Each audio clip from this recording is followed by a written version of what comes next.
రాయదుర్గంలో భూ కబ్జాదారుల ఆటలు సాగనివ్వమని, ప్రభుత్వ స్థలాలను పరిరక్షిస్తామని ఎమ్మెల్యే కాలువ శ్రీనివాసులు స్పష్టం చేశారు. రాయదుర్గం పట్టణంలోని 7వ వార్డులో ఆయన పర్యటించారు. పొట్టి శ్రీరాములు పాఠశాల వెనుక వైపు రోడ్డు స్థలం ఆక్రమణ చేస్తున్నారని స్థానికులు ఎమ్మెల్యేకు ఫిర్యాదు చేశారు. రోడ్డు ఆక్రమణ చేస్తూ ఫ్లాట్ చేసుకున్న వారిపై చర్యలు తీసుకోవాలని మున్సిపల్ కమిషనర్ దివాకర్ రెడ్డిని ఆదేశించారు.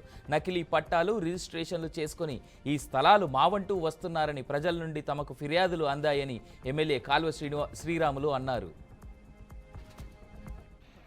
రాయదుర్గం పట్టణంలో కొంతమంది భూ కబ్జాదారులు విలువైన స్థలాలపైన కన్నేసి ఎట్లాగైనా సరే వాటిని ఆక్రమించాలనే ప్రయత్నాలు చేస్తూ ఉన్నారు.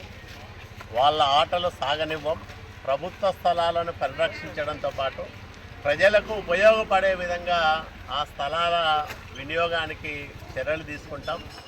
చాలామంది మా దగ్గరికి వచ్చి నకిలీ పట్టాలు సృష్టించుకుంటున్నారు. అట్లాగే నకిలీ రిజిస్ట్రేషన్లు చేసుకొని పత్రాలు సృష్టించుకొని ఈ స్థలాలు మావని వస్తూ ఉన్నారు అని చాలామంది ప్రజలు ఫిర్యాదులు చేస్తూ ఉన్నారు. ఇట్లాంటి ఫిర్యాదులు నా దృష్టికి చాలా వస్తూ ఉన్నాయి. నేను ఒకటే హెచ్చరిస్తూ ఉన్నా, ఎవరైనా ప్రభుత్వ స్థలాల జోలికి వెళ్ళినా, మున్సిపాలిటీ స్థలాలను ఆక్రమించాలని చూసినా, నకిలీ పత్రాలు సృష్టించిన వాళ్ళపైన చట్టపరమైన చర్యలు కఠినంగా తీసుకోవడానికి వెనకాడబోం. ఒకరిద్దరికి డెమాన్స్ట్రేటివ్గా కూడా ఇట్లాంటి చర్యలు తీసుకుంటే ఇంకొకరు ప్రభుత్వ స్థలాల వైపు కన్నెత్తి చూడరు.